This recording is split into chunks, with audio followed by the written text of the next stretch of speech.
आइए दोस्तों, अब हम ये देखते हैं कि जब कोई जातक हमारे पास अपनी कुंडली की प्रेडिक्शन कराने आता है तो हम उसकी कुंडली के चार्ट को देखकर कृष्णमूर्ति पद्धति के माध्यम से कैसे फलित करें कि उसका स्वास्थ्य कैसा होगा। हम यहाँ देखते हैं कि एक व्यक्ति का डाटा हमारे पास है। उसकी डेट ऑफ बर्थ है 12 सितंबर 1975। जन्म का समय है 1:35 दोपहर का और जन्म स्थान है अम्बाला। यहाँ पे उसकी हमने देखा कि एक उसकी कुंडली तैयार होती है D1 की, जिसको हम लगन कुंडली कहते हैं। एक कुंडली तैयार होती है हमारी कस्प की, जिसको हम कस्प कुंडली कहते हैं। अब हमने देखना है कि इस व्यक्ति का हेल्थ कैसी होगी, तो आइए इसके ऊपर थोड़ा चर्चा करते हैं। हेल्थ के लिए जो हमारे पैरामीटर हैं वो है कि 1, 5, 11 this is our good health, 6, 8, 12 ये हमारी बैड हेल्थ है, 4 और 6 हमारे वीक हेल्थ हैं। हमने देखा इस जातक की कुंडली के लिए हम हेल्थ का जो पोर्शन है उसको हम लगन से चेक करेंगे, असेंडेंट से चेक करेंगे।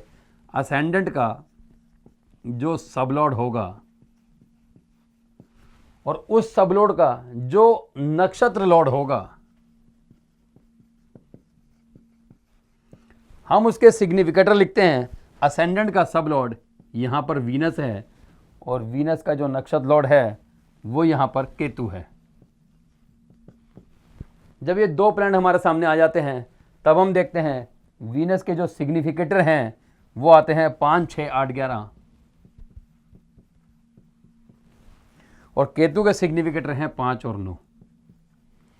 हमारे पास हेल्थ के जो पैरामीटर हैं वो है 1, 5, 11, 6, 8, 12 और 4 और 6। हमने यहाँ देखा 5 और 11 हमारे इसमें आते हैं, तो हम यहाँ कह सकते हैं जातक की हेल्थ ठीक रहेगी, गुड हेल्थ। यहाँ पे हमारे 6 और 8 दोनों हैं, वो हमारे बैड हेल्थ की तरफ इशारा करते हैं। तो हम कहते हैं कि फ्यूचर में कभी ना कभी जातक की बैड हेल्थ भी रहेगी। मतलब कि यहाँ पे उसको हेल्थ उसकी कहीं ख़राब भी हो रही है तो वही हेल्थ उसकी रिकवरी भी हो रही है। जब 6 और 8, 12 इन तीनों में से दो कॉम्बिनेशन जुड़ जाते हैं तो हम यहाँ कहते हैं कि कभी ना कभी जातक को जाके कोई फैटल डिजीज़, क्रोनिक बीमारी लगेगी। आइए हम जानकारी लेते हैं कि वो दशा कौन सी होगी जब जातक की हेल्थ खराब होगी। जब हम कुंडली को देख रहे हैं तब हमने उसी समय की दशा और अंतरदशा हमने लेनी है। दशा और अंतरदशा की बात करते हैं तो जब जातक की हमने चेक किया तो जातक की उस समय दशा चल रही थी सन में वीनस। सन में जो वीनस है वो जातक का प्लैनेट जो है वो 16 जनवरी 2016 से 15 जनवरी 2017 तक जातक का जो पीरियड है वो सन में वीनस चलेगा। अब हमने देखना है कि क्या सन में वीनस की अंतरदशा में जातक बीमार पड़ेगा। ये जो वीनस है, हम इस वीनस के सिग्निफिकेटर देखते हैं। इस वीनस के सिग्निफिकेटर क्या आते हैं? हमने देखा वीनस के जो सिग्निफिकेटर है वो है 5, 6, 8 और 11। यहाँ पे हमें वीनस की अंतरदशा में हेल्थ को बीमार होने के नंबर भी मिल रहे हैं और वीनस की ही अंतरदशा में 5 और 11 जैसे नंबर भी हमारे को मिल रहे हैं। तो मतलब इस वीनस की अंतरदशा में जातक बीमार पड़ेगा और इसी वीनस के अंतरदशा में जातक ठीक भी हो जाएगा। कंफर्मेशन करने के लिए जो वीनस की अंतरदशा है उसका भी सबलोड चेक कर लेते हैं। यदि इसका जो वीनस का जो सबलोड होगा वो यदि 6, 8, 12 जैसे नंबरों को इंडिकेट करेगा तो जातक संपूर्ण बीमार पड़ेगा, और यदि वो 1, 5, 11 जैसे नंबरों को अंकित करेगा तो जातक यहाँ पे ठीक भी हो जाएगा। हमने यहाँ देखा जो वीनस का जो सबलोड है वो भी वीनस है और वीनस हमारे को सिग्निफिकेटर दे रहा है 5, 6, 8 एंड 11। तो यहाँ पे ये कंफर्म हो जाता है 6, 8 आने से इसी अंतरदशा में जातक की हेल्थ खराब भी होगी। अब देखते हैं कि हम ऐसा कैसा पैरामीटर निकालें जिसमें हम कंफर्म हो जाएं कि इसी अंतरदशा में बीमार पड़ेगा या इसी अंतरदशा में ठीक होगा। हमने यहाँ अंतरदशा से तो चेक कर लिया कि जातक जो है बीमार पड़ेगा और ठीक होगा। आइए उसको थोड़ा सा डीपली जाके चेक करने की कोशिश करते हैं। जब बीमारी की बात करते हैं तो हमें देखना है 6, 8 एंड 12 के हाउस सिग्निफिकेटर में कौन कौन से प्लैनेट आते हैं, एंड देन 5 एंड 11 के हाउस सिग्निफिकेटर में कौन कौन से प्लैनेट आते हैं। हमने यहाँ देखा 6 एंड 12 के अंदर सन, मार्स, वीनस।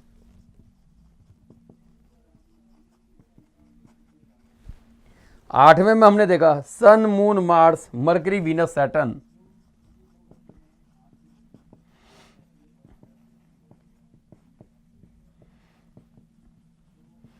हमने 12 में देखा मून, मार्स, मरकरी। हमने 5 में देखा मार्स, वीनस, केतु। और हमने 11 में देखा सन, वीनस, राहु।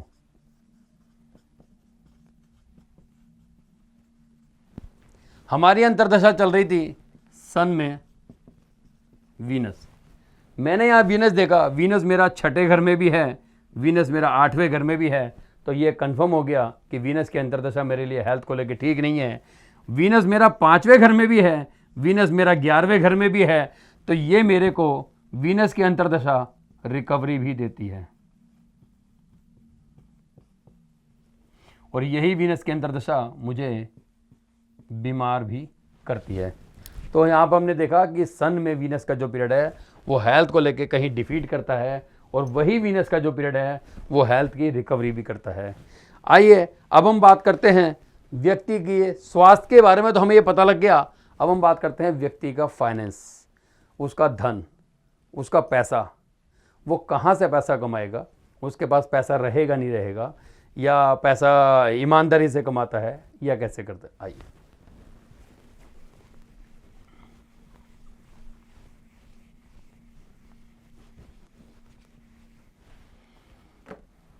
डाटा हमारे पास यही है। 12 सितंबर 1975, 1:35 दोपहर के, जन्म स्थान अम्बाला।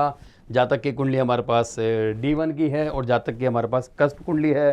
अब हमने देखना है फाइनेंस के लिए, तो फाइनेंस के पैरामीटर्स हमारे कुछ बदल जाते हैं, उस पैरामीटर्स को हम देखने की कोशिश करते हैं।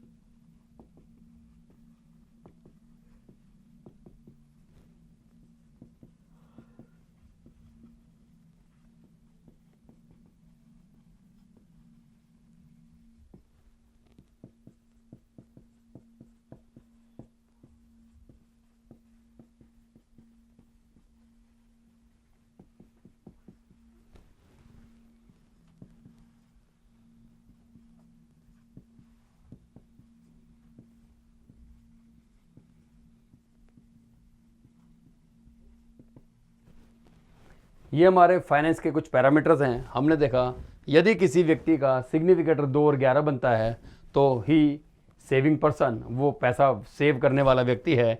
यदि 2, 6, 11 है तो ह्यूज मनी, मिलेनियर हो सकता है, अच्छा खासा बल्क पैसा हो सकता है। 4 एंड 10 मनी विद डिग्निटी, ईमानदारी से पैसा कमाएगा। 5 और 8 मनी एंटॉलमेंट, वो अपने व्यवसाय में पैसा फंसा देगा। 1, 3, 5, 7, 9 कंप्लीट स्टेबिलिटी, कि व्यक्ति को जीवन में कभी भी पैसे की दिक्कत नहीं रहेगी। यदि 3, 8, 12 आता है या 6, 8, 12 आता है, तीनों नंबर मिक्स आते हैं, तो यहाँ पे व्यक्ति मोर एक्सपेंसिव हो जाएगा, या कह सकते हैं कि वो निर्धन होगा। आइए देखते हैं इसी चार्ट के अंदर, इसी चार्ट में इस जातक का फाइनेंस कैसा रहा। तो हमें देखा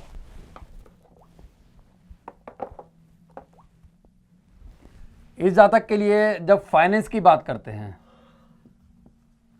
तो फाइनेंस की बात करते हैं तो हॉरोस्कोप में हमारे लिए इंपॉर्टेंट हो जाता है सेकंड हाउस। सेकंड हाउस, तो यहां पे बनता है पर सेकंड हाउस का सब लॉर्ड एंड देन उसका नक्षत्र लॉर्ड। सेकंड हाउस का सब लॉर्ड देखा हमने सैटर्न, और सैटर्न का नक्षत्र लॉर्ड देखा हमने सैटर्न। सेकंड का उसका सब लॉर्ड भी सैटर्न है और उसका नक्षत्र लॉर्ड भी सैटर्न है। अब हम देखते हैं यहाँ पे सैटर्न के सिग्निफिकेटर क्या है। सैटर्न के सिग्निफिकेटर हैं 2, 3 और 8। अब हमें देखना है इसी पैरामीटर को ध्यान में रखते हुए, ये 2 जातक को सेविंग पर्सन बनाता है, 3 कंप्लीट स्टेबिलिटी रखता है, 8 मोर एक्सपेंसिव बनाता है। इसमें कहीं भी 2 6 11 नहीं आ रहा, ह्यूज मनी नहीं है, मतलब मिलेनियर नहीं है। यहाँ कहीं भी 5 के साथ में 8 नहीं आ रहा तो उसका पैसा कहीं फंसता नहीं है। यहाँ कहीं 4 और 10 नहीं आ रहा, इसका मतलब व्यक्ति जातक जो है ईमानदारी से पैसा नहीं कमाएगा। कहीं ना कहीं आज के कलयुग के अंदर चीटिंग, मतलब कि अपने किसी सामान को ज़्यादा रेट में बेचना, ये चीटिंग नहीं है, लेकिन फिर भी कहीं ना कहीं से गलत तो है ही। तो हमने यहाँ देखा कि व्यक्ति सेविंग पर्सन है और कंप्लीट स्टेबिलिटी है और मोर एक्सपेंसिव है। लेकिन कभी कभी व्यक्ति का प्रश्न होता है क्या मुझे इस समय अच्छा पैसा मिलेगा, क्या मैं सेविंग करूँगा, क्या मैं मिलेनियर बनूंगा। तो आइए देखते हैं उसके क्या कॉम्बिनेशन हो सकते हैं। जिस तरह हमने देखा हेल्थ के अंदर बीमार पड़ने के लिए 6 8 12 जैसे नंबर चाहिए और रिकवरी के लिए 1 5 11 जैसे नंबर चाहिए, इसी प्रकार से जैसे जैसे जातक का प्रश्न होता है हम उसके पैरामीटर के हिसाब से सिग्निफिकेटर सेलेक्ट करते हैं। एक व्यक्ति कहता है कि क्या मेरे पास अच्छा पैसा होगा, हम देखते हैं 2 6 और 11 के हाउस सिग्निफिकेटर। अब उसी व्यक्ति का कहना है कि पैसा आएगा, क्या वो पैसा फंस तो नहीं जाएगा कि मेरा। तो फिर हमने देखना फंसने के number 5 and 8। This are huge money and money एंटोलमेंट।